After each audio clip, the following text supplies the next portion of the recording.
German நாட்டில் Cologne என்று அழைக்கப்படுகிற, அதாவது கேளின் என்று அழைக்கப்படுகிற மிகப்பெரிய மாநகரில் ஒரு பள்ளிவாசல் புதிதாக திறக்கப்பட்டு இருக்கிறது. 2009 ஆண்டிலிருந்து 2013 ஆண்டு வரையும் இப்பள்ளிவாசல் கட்டி இப்பொழுது திறப்பு விழா நடைபெற்றிருக்கிறது. ஐரோப்பிய கண்டத்துக்குள்ளேயே மிகப்பெரிய பள்ளிவாசல் என்று அழைக்கும் அளவுக்கு இது ஒரு புகழ்பெற்ற பள்ளிவாசலாக அமைக்கப்பட்டிருக்கின்றது. நிறைய சர்ச்சைகளுக்கு பின்னரே இந்த பள்ளிவாசல் கட்டி இன்று மக்கள் பார்வையிடும் இடமாகவும் பக்தர்கள் சென்று தொழுகை நடத்தும் இடமாகவும் மக்களுக்கு வழிவிட்டிருக்கிறார்கள் இந்த ஜெர்மனிய நாட்டு அரசாங்கம். இந்த பள்ளிவாசலை வடிவமைத்தவர் போல் போம் என்ற ஒரு ஸ்பெஷல் ஆர்கிடெக்ட்.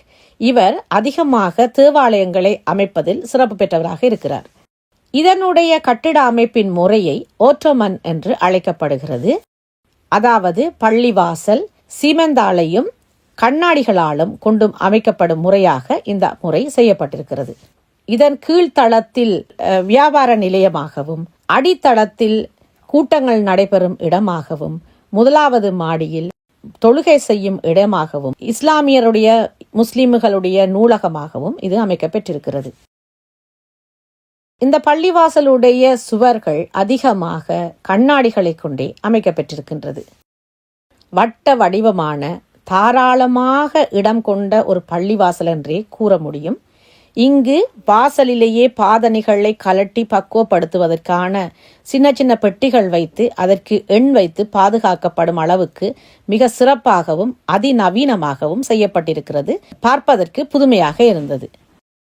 அடித்தளத்தில் ஆண்களும் முதலாவது தளத்தில் பெண்களுமாக தொழுகை செய்யும் அளவுக்கு வழி செய்யப்பட்டிருக்கிறது.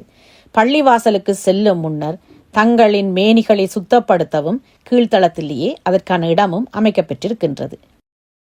இந்த பள்ளிவாசலுக்குள் நான் நுழைந்தவுடன் என்னை ஆச்சரியப்படுத்த வைத்தது அதனுடைய பிரம்மாண்டம்.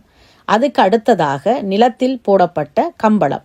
அந்த கம்பளத்தில் கால் பதித்த போது ஒரு மென்மையான பூக்களை கொண்ட கம்பளத்தில் காலை பதித்தது போல மிகவும் மென்மையாக இருந்தது. அந்த கம்பளத்தை பார்க்கும் பொழுதே அதனுடைய விலை எவ்வளவு இருக்கும் என்று புரிந்து கொள்ளக்கூடியதாக இருந்தது. தொழுகை செய்யும் மண்டபம் மிக விசாலமாகவும் வெளிச்சம் நிறைந்ததாகவும் இருந்தது. இங்கு பார்வையாளர்களாக வருபவர்களையும் பார்க்கிறதுக்கு வழிவிடுகிறார்கள் இந்த இஸ்லாமியர்கள். அதிகமாக பெண்களை இஸ்லாமிய பள்ளிவாசல்களுக்குள் அனுமதிப்பதில்லை. ஆனால் வெளிநாட்டவர்களாக இருந்த எம்மை இந்த பள்ளிவாசலுக்குள் சென்று பார்க்கும் வழியை அவர்கள் செய்திருந்தார்கள்.